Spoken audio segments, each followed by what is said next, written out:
নামটা শুনলেই সবার প্রথমে আমাদের মাথায় অন্য আরেকটা যে খাবারের নাম আসে সেটা হলো কোরমা।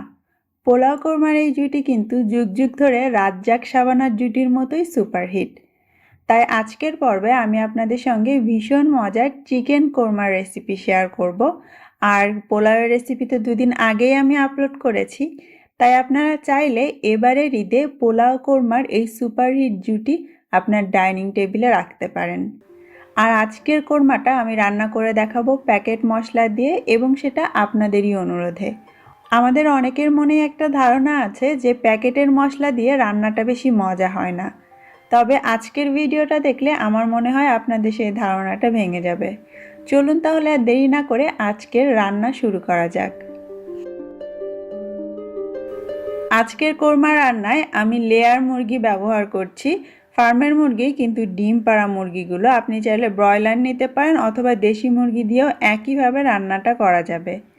আর মাংসের টুকরোগুলো আমি মাঝারি করে কেটেছি, রান আলাদা করে নিয়েছি, বুকের মাংস পাখনার একটা অংশ সহ কেটে নিয়েছি, থাইটা আলাদা করে নিয়েছি, এবং সেই সাথে বুকের মাংস যেটা নরম হাড্ডিওয়ালা সেটাকে এরকম বড় টুকরো করে কেটেছি। আপনি চাইলে টুকরোগুলো আরও ছোট করতে পারেন অথবা রোস্টের মতো বড়ও রাখতে পারেন। আর এখানে টোটাল 1200 গ্রাম মাংস আছে। এবার মেরিনেটের জন্য প্রথমে আমি অর্ধেকটা লেবুর রস দিয়ে দিচ্ছি, প্রায় 2 টেবিল চামচের মতো হবে।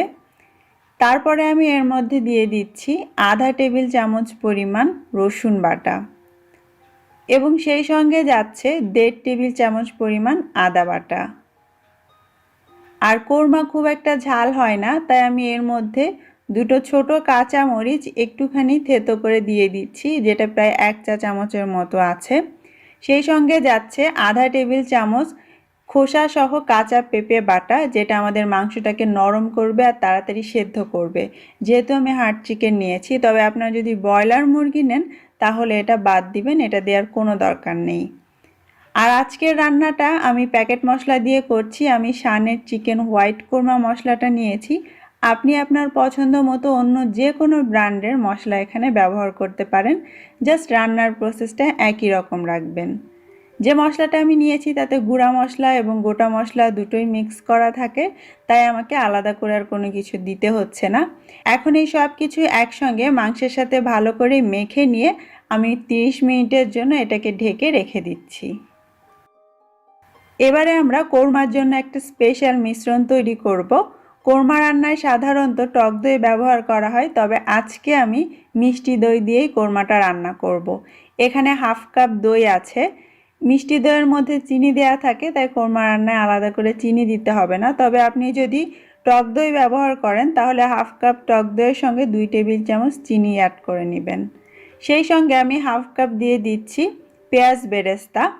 আর এই রান্নায় আমরা 1 কাপ মতো দুধ ব্যবহার করব, কাঁচা দুধই। তো এটার থেকে আমি সামান্য একটু এই দইয়ের মিশ্রণের মধ্যে দিয়ে একসঙ্গে ভালো করে ব্লেন্ড করে নিচ্ছি। চাইলে আপনি জাস্ট মিশিয়ে নিলেও হবে, তবে ব্লেন্ড করলে বেরেস্তাটা খুব ভালোভাবে দইয়ের সঙ্গে মিশে যাবে। তাছাড়া রান্নার সময় যখন দই আমরা মাংসে দিব তখন ছানাও কেটে যাবে না। এবারে চলে এলাম মূল রান্নায়। মিডিয়াম আঁচে একটা প্যান গরম করে নিয়ে তাতে আমি 3 টেবিল চামচ তেল দিয়ে দিচ্ছি। সাথে ঘি নিয়েছি 2 টেবিল চামচ, তবে পুরোটা না দিয়ে একটুখানি বাঁচিয়ে রাখলাম, যেটা আমরা রান্নার শেষে দিব। তেল আর ঘিয়ের মিশ্রণটা গরম হয়ে গেলে ম্যারিনেট করে রাখা মাংসগুলো এবার আমরা এর মধ্যে দিয়ে দিব।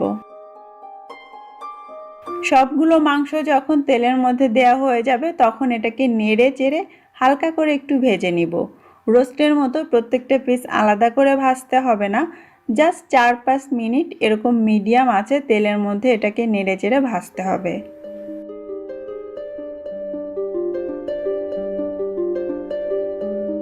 মাংসের কালারটা যখন চেঞ্জ হয়ে আসবে তখনই আপনি এটাকে ঢেকে দিবেন, আর চুলার আঁচটা মিডিয়াম লোতে করে দিবেন। এতে করে মাংসের ভেতরে থাকা পানিটা বের হয়ে আসবে, এবং সেই পানিতেই আমরা চেষ্টা করব মাংস রান্না করতে। আর যেহেতু আমরা এর মধ্যে কাঁচা পেঁপে বাটা দিয়েছিলাম খোসা সহ, তাই মাংসটা কিন্তু খুব সহজেই সেদ্ধ হতে থাকবে। প্রায় 7-8 মিনিট পরে আমি ঢাকনাটা সরিয়ে নিলাম, আর দেখতেই পাচ্ছেন এরই মাঝে মাংস থেকে অনেকটা পানি বের হয়ে গিয়েছে। আমি কিন্তু আলাদা করে কোনো পানি এতে দিইনি। তবে আপনি যে মুরগিটা নিচ্ছেন তার উপর ডিপেন্ড করে মাংস সেদ্ধ করার জন্য যদি পানি দিতে হয় তাহলে অবশ্যই পানি দিয়ে মাংস ভালো করে সেদ্ধ করে নিতে হবে। আমি মিডিয়াম লো আঁচেই আবার ঢেকে দিয়ে মাংসটাকে পুরোপুরি সেদ্ধ করে নিব এই মাংস থেকে বের হওয়া পানিতেই। আরও 7-8 মিনিট পরে আমি ঢাকনাটা সরিয়ে নিচ্ছি। মাংস থেকে বের হওয়া পানিটা ইতিমধ্যে শুকিয়ে গিয়েছে, তেল বের হয়ে গিয়েছে আপনারা দেখতে পাচ্ছেন, এবং মাংসটাও সেদ্ধ হয়ে গিয়েছে। তবে আপনার মাংস যদি সেদ্ধ না হয় বা আপনি মনে করেন আরও নরম করবেন, সেক্ষেত্রে পানি দিয়ে মাংসটাকে ভালো করে সেদ্ধ করে নিতে হবে। আর যখন বুঝবেন মাংস সেদ্ধ হয়ে গিয়েছে সেই পর্যায়ে বেরেস্তা এবং দইয়ের যে মিশ্রণটা আমরা রেডি করেছিলাম সেটা দিয়ে দিতে হবে। মাংস সেদ্ধ হওয়ার পরে এটা দিতে হবে, আগে থেকে দেয়া যাবে না। আর এই মিশ্রণটা দেওয়ার পর আবারও আমরা এটাকে নেড়ে চেড়ে কষিয়ে নিব 3-4 মিনিট ধরে, যতক্ষণ না এটা খুব ভালো করে মাংসের সঙ্গে মিশে যাচ্ছে এবং এই মিশ্রণটা থেকে আলাদা তেলটা বের হয়ে আসছে। মিডিয়াম আঁচে কিছুক্ষণ ধরে কষানোর পরেই দেখবেন ঝোলটা সুন্দর এরকম গাঢ় হয়ে গিয়েছে। আপনি চাইলে যদি শুকনা শুকনা কোরমা খেতে পছন্দ করেন তাহলে এই পর্যায়ে এর মধ্যে কাঁচামরিচ ঘি দিয়ে নামিয়ে ফেলতে পারেন। তবে আজকের কোরমাটা আমি একটু হালকা ঝোল ঝোল রাখবো, এই জন্য সেই যে আমরা 1 কাপ দুধ দেখিয়েছিলাম বাকি যেটুকুন ছিল সেটা দিয়ে দিলাম। তারপরে আবারও সব কিছু একটু নেড়ে মিশিয়ে দিব। আমি আবারও বলছি, কোরমাটা আসলে দুইভাবে রান্না করা যায়, একটা শুকনা শুকনা করে ঝোল কম রেখে আর একটা হালকা একটু ঝোল ঝোল রেখে। তো আজকে আমি হালকা ঝোল ঝোল রেখেই রান্নাটা করে দেখাচ্ছি। তারপরে আমি এর মধ্যে কিছু কিশমিশ দিয়ে দিচ্ছি, সেই সঙ্গে কিছু দিয়ে দিচ্ছি আস্ত কাঁচামরিচ, শুধুমাত্র ফ্লেভারের জন্য, এটা ঝালের জন্য নয়। আর কোরমা বেশি ঝাল হলে খেতেও ভালো লাগবে না। 4-5টা একটু কেকে এইভাবে দিয়ে দিচ্ছি। তারপরে আমি এটাকে ঢেকে দিব, আর ঢেকে দিয়ে অপেক্ষা করব 4 মিনিটের জন্য। আর চুলার আঁচটা মিডিয়াম লোতেই থাকবে, আমরা এই দুধ বেশি শুকাবো না। 4 মিনিট পরে আমি ঢাকনাটা সরিয়ে নিলাম। আমাদের কোরমা রান্না কিন্তু অলমোস্ট ডান। সব কিছু একবার আমি নেড়ে মিশিয়ে নিচ্ছি। এখন ঝোলটা দেখতে যতটা পাতলা লাগছে, এই ঝোলটাই ঠান্ডা হলে কিন্তু আরেকটু গাঢ় হয়ে যাবে, তাই আমি চুলাটা এখনই বন্ধ করে দিব। তবে সবার শেষে লাস্ট ফিনিশিং হিসেবে এর মধ্যে আমি সেই যে ঘি একটু বাঁচিয়ে রেখেছিলাম সেটা দিয়ে দিচ্ছি। আপনারা চাইলে গোলাপ জল, কেওড়া জল এগুলোও দিতে পারেন। আবারও 4-5টা একটু কেকে মুছে দিচ্ছি এবং ফ্লেভারের জন্য আর একটুখানি পেঁয়াজ বেরেস্তা আমি ওপর দিয়ে ছড়িয়ে দিচ্ছি। এটা অপশনাল, না দিলেও কোনো সমস্যা নেই। চুলা আমি অলরেডি বন্ধ করে দিয়েছি, এখন ঢেকে দিব। আর এইভাবে থাকলেই তেল পুরোটা উপরে উঠে আসবে, তখন কালারটাও কিন্তু অনেক সুন্দর হয়ে যাবে। 5-7 মিনিট পরে আমি ঢাকনাটা সরিয়ে নিচ্ছি, দেখতেই পাচ্ছেন তেল পুরোটাই উপরে উঠে এসেছে এবং কোরমার কালারটাও কিন্তু অনেক সুন্দর লাগছে। এখন আপনি আপনার পছন্দ মতো সার্ভিং ডিশে বেড়ে এটাকে পরিবেশন করতে পারেন। আর উপর দিয়ে অবশ্যই একটু বেরেস্তা ছিটিয়ে দিতে ভুলবেন না, চাইলে বাদাম কুচিও ছড়িয়ে দিতে পারেন। ব্যাস তৈরি হয়ে গেল প্যাকেট মশলা দিয়ে ভীষণ মজার চিকেন কোরমা। আশা করছি আপনাদের আমার আজকের রেসিপি ভালো লেগেছে।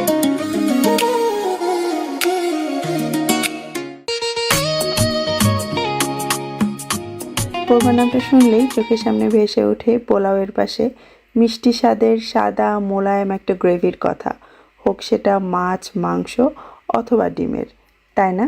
খুবই সাধারণ আর অল্প পরিমাণ মশলা দিয়ে রান্না করা এই কোরমার স্বাদ কিন্তু সত্যিই অতুলনীয়।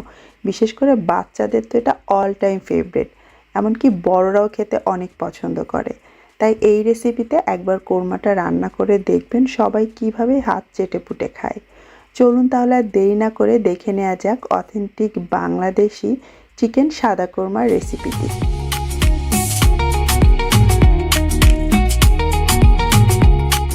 আজকের কোরমাটা রান্না করার জন্য আমি ব্রয়লার চিকেন ব্যবহার করছি। এই কোরমাটা সাধারণত ব্রয়লার চিকেন বা রোস্ট রান্নার জন্য যেসব মুরগি ব্যবহার করা হয় সেগুলো দিয়ে বেশি টেস্টি লাগে।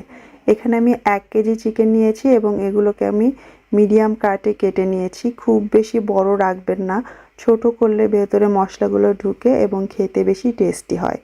আর ব্রয়লার চিকেন নিলে 1 কেজি ওজনের যেসব মুরগিগুলো পাওয়া যায় সেগুলো নেবেন, তাহলে খেতে আরও বেশি টেস্টি হবে। মাংসটাকে কেটে ধুয়ে নিয়ে তারপর আমি এতে দিয়ে দিচ্ছি 1 চা চামচ লবণ এবং আধা চা চামচ দিয়ে দিচ্ছি সাদা গোলমরিচের গুঁড়ো। কালো গোলমরিচটা এখানে ব্যবহার না করাই ঠিক হবে।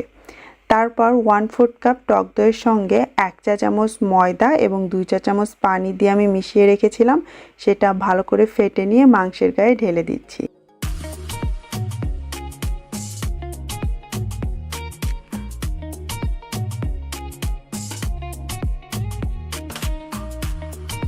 চিকেনের সাথে উপকরণগুলো দিয়ে ভালো করে আমি মেখে নিব। এটাকে লম্বা সময় ধরে ম্যারিনেট করে রাখার কিছু নেই, রান্নার শুরুতেই এই কাজটা করে তারপর বাদবাকি উপকরণগুলো আপনি রেডি করতে থাকবেন, ততক্ষণ এটা মাখা থাকলেই হবে। আর গোলমরিচের পরিবর্তে ঝালের জন্য আপনি চাইলে এখানে 1 চা চামচ কাঁচামরিচ বাটা ব্যবহার করতে পারেন, তবে কোরমার কালারটা যদি সুন্দর সাদাটে চান তাহলে সাদা গোলমরিচই এখানে বেস্ট, কালো গোলমরিচটা কিন্তু দেয়া যাবে না। কাঁচামরিচের কারণে হালকা একটু গ্রিনিশ ভাব চলে আসে, এছাড়া আর কোনো অসুবিধা নেই। মাংসটাকে মেখে রেখে বাকি উপকরণ গুছিয়ে এবারে চলে এলাম আমি মূল রান্নায়। তার জন্য প্যানে আমি 1/4 কাপ তেল নিয়ে নিচ্ছি। আপনি চাইলে পুরো রান্নাটা ঘি দিয়ে করতে পারেন, অথবা আমার মতো ফাঁকিবাজি করে সাথে অল্প করে একটু ঘি মিলিয়ে নিতে পারেন।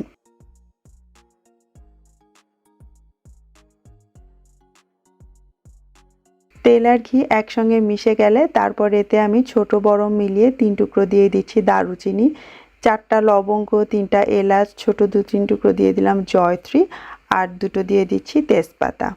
মিডিয়াম আঁচে আমি এগুলোকে হালকা করে একটু ফোড়ন তুলে নিব, খুব বেশি আঁচ দেব না, তাহলে কিন্তু তেল আর ঘিটা পুড়ে যাবে। তারপর এতে 1.5 টেবিল চামচ আদা বাটা আর 1 টেবিল চামচ রসুন বাটা সাথে সামান্য লবণ দিয়ে একসঙ্গে একটু ভুনে নিচ্ছি। এরপরে আমাদের এর মধ্যে দিতে হবে পেঁয়াজ। পেঁয়াজটা আমি কাঁচা অবস্থায় না দিয়ে প্রথমে পানিতে আমি পেঁয়াজ সেদ্ধ করে নিয়েছি, একদম পানি শুকানো পর্যন্ত সেদ্ধ করেছি, তারপরে পেঁয়াজটাকে ব্লেন্ডারে এভাবে পেস্ট করে নিয়েছি। কোরমা রান্নায় এইভাবে পেঁয়াজ ব্যবহার করে দেখবেন, সিগনিফিক্যান্ট কিছু চেঞ্জেস আপনি পাবেন। রান্নাটা দ্রুত হবে, পেঁয়াজের কাঁচা গন্ধটা থাকবে না, সেই সঙ্গে আমাদের কোরমার কালারটা খুবই সুন্দর হবে, আর গ্রেভিটাও একদম মোলায়েম হবে। করে দেখবেন, অনেক ভালো রেজাল্ট পাবেন।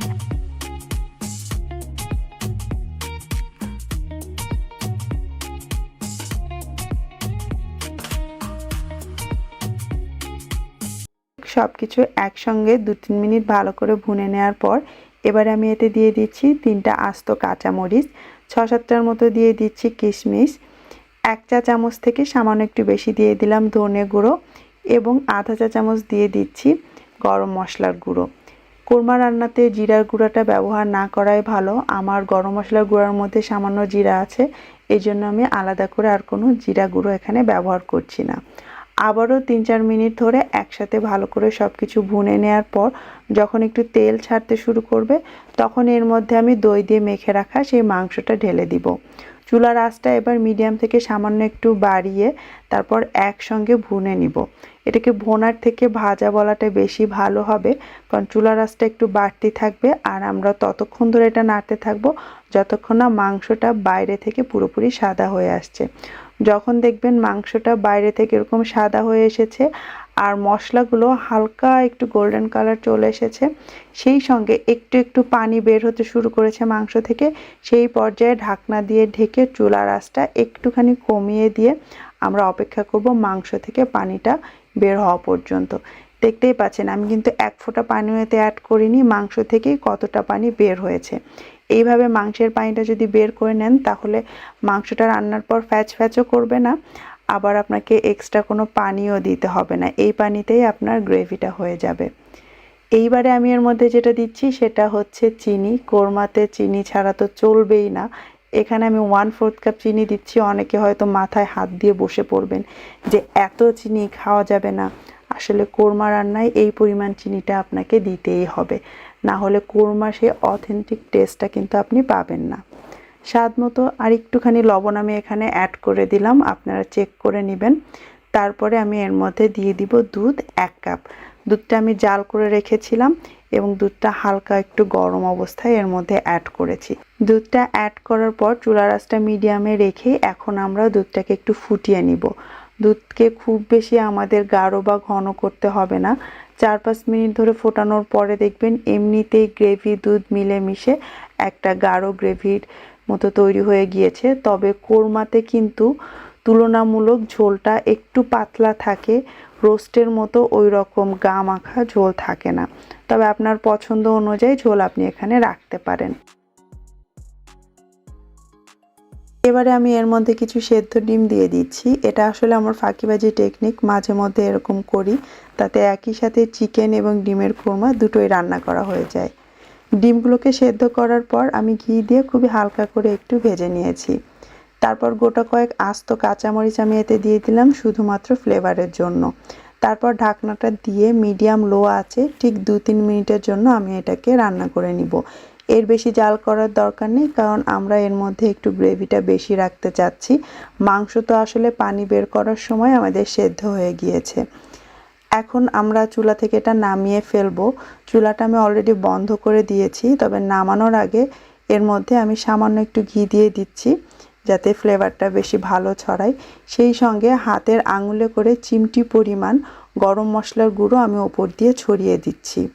তারপর খুবই সামান্য পরিমাণে একটু বেরেস্তা দিয়ে দিচ্ছি। বেশি বেরেস্তা এখানে দেয়া যাবে না, তাহলে কিন্তু গ্রেভির কালারটা অনেকটা সোনালি হয়ে যাবে, সাদা কম থাকবে। এবং সেই সঙ্গে সামান্য একটু লেবুর রসও দিয়ে দিবেন। এতে করেও এই কোরমার যে গ্রেভিটা স্বাদটাও যেমন ভালো আসবে আর সুন্দর একটা ফ্লেভারও পাবেন। ঢাকনাটা দিয়ে চুলা থেকে নামিয়ে অপেক্ষা করব আমি 15 মিনিটের জন্য। আর 15 মিনিট পরে আমাদের চিকেন কোরমা ওরফে ডিমের কোরমা একদম রেডি। এখন এটা আপনি ভাতের সাথে খাবেন না পোলাও, রুটি, লুচি, পরোটা, সেটা একান্তই আপনার বিষয়। চাইলে নান রুটির সঙ্গেও খেতে পারেন। খেতে কিন্তু ভীষণ টেস্টি। বাসায় আমরা কোনো দাওয়াত করলে বা ঈদের সময় অনেক সময়ই বাচ্চাদের কথা চিন্তা করি না, এরকম একটা কোরমা যদি আপনার মেনুতে থাকে, প্রত্যেকটা বাচ্চা বড় সবাই দেখবেন হাত চেটে পুটে খাবে। আর যারা ভাবছেন অনেক মিষ্টি হয়েছে খাওয়া যাবে না, তারা এই সেম রেসিপিতে একবার রান্না করে দেখবেন। যদি আপনাদের ভালো না লাগে কমেন্টে এসে আমাকে আবার জানিয়ে দিন।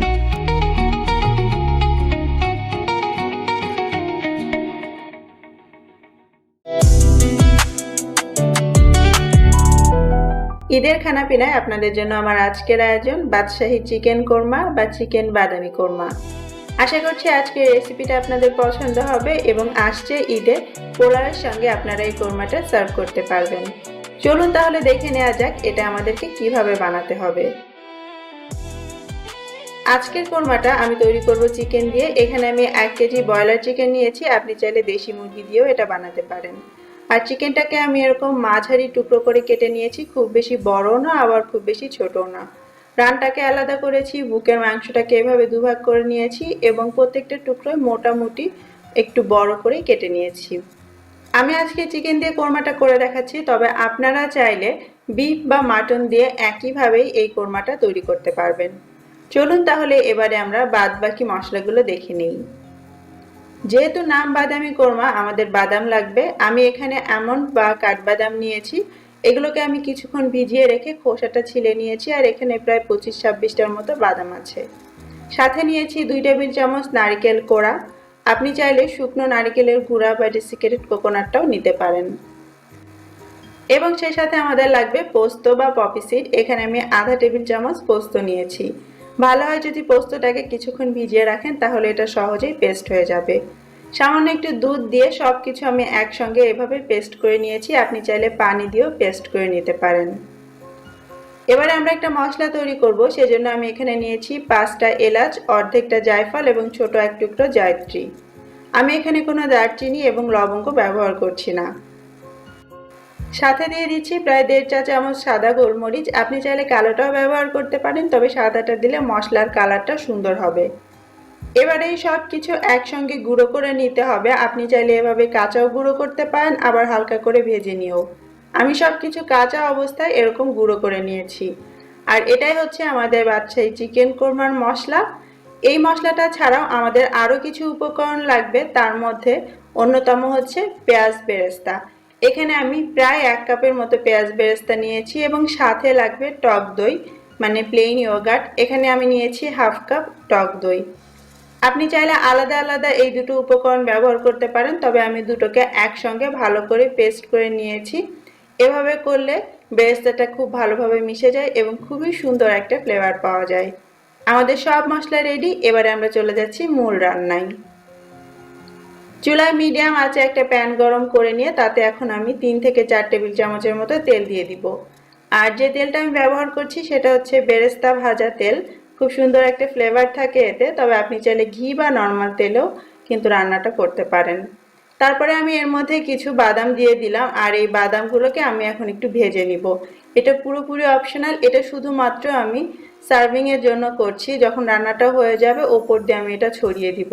তবে এভাবে তেলের মধ্যে যদি বাদামটা ভেজে নেন তাহলে কিন্তু বাদামের ফ্লেভারটাও তেলে চলে আসে এবং বাদামের কিছুটা তেলও রিলিজ হয়ে যায়।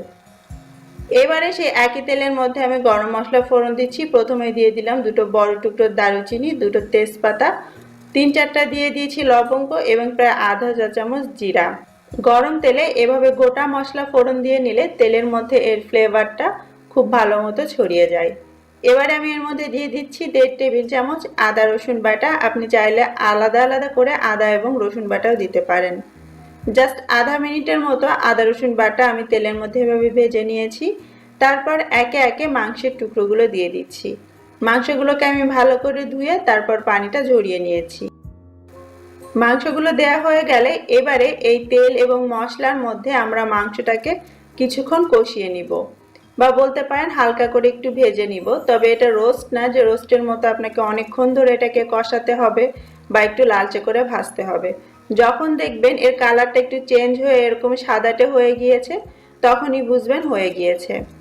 আমার মাংসটা তেলের মধ্যে এরকম করে কষানো হয়ে গিয়েছে। এবার আমি একে একে বাকি মশলাগুলো এর মধ্যে দিয়ে দিব। আর কোরমা জাতীয় খাবারে সবথেকে ইম্পর্ট্যান্ট হচ্ছে ধনিয়ার গুঁড়া। আমি এখানে 1 চা চামচ দিয়ে দিচ্ছি ধনিয়ার গুঁড়া। জিরার গুঁড়াটা অপশনাল, আপনি চাইলে দিতে পারেন, না দিলেও কোনো সমস্যা নেই। ঝালের জন্য দিয়ে দিচ্ছি 1 চা চামচ মরিচের গুঁড়ো এবং 2-3টা কাঁচা মরিচ মাঝখান থেকে এভাবে কেটে দিয়েছি। সাথে স্বাদ মতো লবণ দিতে হবে, আমি 1 চা চামচের কিছু বেশি লবণ দিয়েছি। তারপর আবারও সবকিছু একসঙ্গে ভালো করে নেড়ে কষিয়ে নিব যতক্ষণ না আপনার কাছে মনে হচ্ছে মশলাটা এই মাংসের সাথে কিছুটা ব্লেন্ড হয়ে গিয়েছে।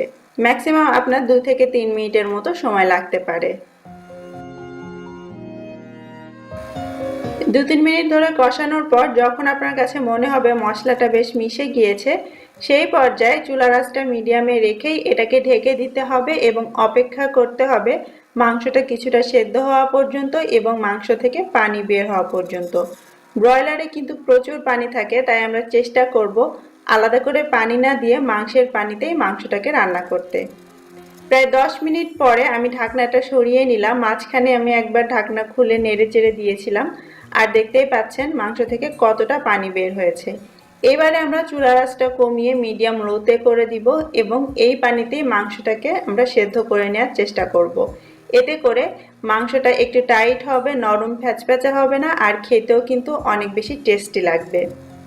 এবারে আমরা বাকি মশলাগুলোও দিয়ে দিচ্ছি। প্রথমে দিয়ে দিব বাদাম, নারকেল আর পোস্তদানার বাটাটা।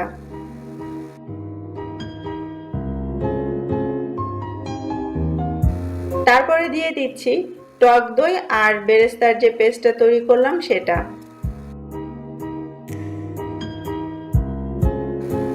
আর সবশেষে যাচ্ছে আমরা যে মশলা তৈরি করেছিলাম সেটা। তারপর আবারও সবকিছু একসঙ্গে ভালো করে নেড়ে মিশিয়ে নিতে হবে এবং এটাকে কিছুক্ষণ একটু কষিয়ে নিতে হবে যতক্ষণ না মশলাটা খুব ভালো করে মিশে যাচ্ছে এবং কিছুটা তেল ছাড়ছে।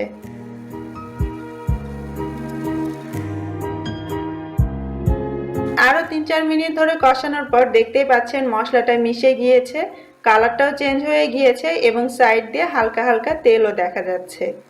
এবারে আমরা চুলার আঁচটা আর একটু কমিয়ে দিয়ে এটাকে ঢেকে দিব যাতে এটা পরিপূর্ণভাবে সেদ্ধ হয়ে যায় এবং পরে যে মশলাগুলো আমরা দিলাম সেগুলো যেন মাংসের মধ্যে পারফেক্টলি ঢুকে। ঢেকে দিচ্ছি এবং অপেক্ষা করছি আরও 5 থেকে 6 মিনিটের জন্য। 5-6 মিনিট পরে আমি ঢাকনাটা এবার সরিয়ে নিচ্ছি। আমাদের কোরমা কিন্তু অলমোস্ট ডান। এবার ফিনিশিং টাচ হিসেবে আমি এর মধ্যে দিয়ে দিচ্ছি চিনি, যেহেতু কোরমা মিষ্টি মিষ্টি স্বাদটা হলেই বেশি ভালো। আর সাথে দিয়ে দিচ্ছি প্রায় 1.5 চা চামচ কেওড়া ওয়াটার, সুন্দর একটা ফ্লেভার আনবে। এবং ঘি, এটাও ফ্লেভারের জন্য প্রায় আধা টেবিল চামচের মতো ঘি আমি এখানে দিয়ে দিলাম। তারপর একসঙ্গে সবকিছুকে ভালো করে মিশিয়ে নিতে হবে। আর নাড়াচাড়াটা একটু হালকা হাতে করলেই ভালো হয়, তাতে করে মাংসগুলো ভেঙে যাবে না। যখন এগুলো একসাথে মেশানো হয়ে যাবে, তারপর এর মধ্যে আমি 3-4টা কাঁচামরিচ দিয়ে দিচ্ছি, এটা শুধুমাত্র ফ্লেভারের জন্য। তারপর এটা ঢেকে দিচ্ছি জাস্ট 3 থেকে 4 মিনিটের জন্য, যাতে সবকিছুর ফ্লেভার এর মধ্যে একদম আটকা পড়ে যায়। 3-4 মিনিট পরে আমি ঢাকনাটা সরিয়ে নিলাম। আমাদের কোরমা পুরোপুরি রান্না হয়ে গিয়েছে। আবারও সবকিছু একবার নেড়েচেড়ে মিশিয়ে দিচ্ছি, আর চুলাটাও আমি বন্ধ করে দিব। তৈরি হয়ে গেল আমাদের ভীষণ মজার বাদশাহী চিকেন কোরমা। কত সহজে এটা রান্না হয়ে গেল, দেখতেই পেলেন। এবার আর কি, এবার শুধু পরিবেশনের পালা। একটা সার্ভিং ডিশে আমি একে একে মাংসগুলোকে তুলে নিচ্ছি। কিছুটা ঠান্ডা হওয়ার পর দেখতে পাচ্ছেন মশলাগুলো কিন্তু আর একটু টাইট হয়ে গিয়েছে। এজন্য আপনি যখন চুলা থেকে নামাবেন, হালকা একটু পাতলা পাতলা থাকতেই নামাবেন। এতে করে পরবর্তীতে যখন এটার বেশি গরম ভাবটা চলে যাবে, তখন এটা খুব বেশি টাইট হয়ে যাবে না। যেহেতু ভেতরে বাদাম এবং পোস্তদানা আছে, ঠান্ডা হলে কিন্তু এটা একটু বেশি জমাট বেঁধে যায়। আর সার্ভিং এর জন্য আপনি চাইলে ওপর দিয়ে একটু পেঁয়াজ বেরেস্তা দিয়ে দিতে পারেন। আর আমরা সেই যে বাদামগুলো ভেজে রেখেছিলাম, সেগুলো দিয়ে একটু সাজিয়ে দিচ্ছি। এবারে এটাকে পরিবেশন করতে পারেন নান, পরোটা অথবা পোলাওয়ের সঙ্গে। আশা করছি রেসিপিটা আপনাদের ভালো লেগেছে। সবাই অনেক ভালো থাকবেন, আমার জন্য দোয়া করবেন। আল্লাহ হাফেজ।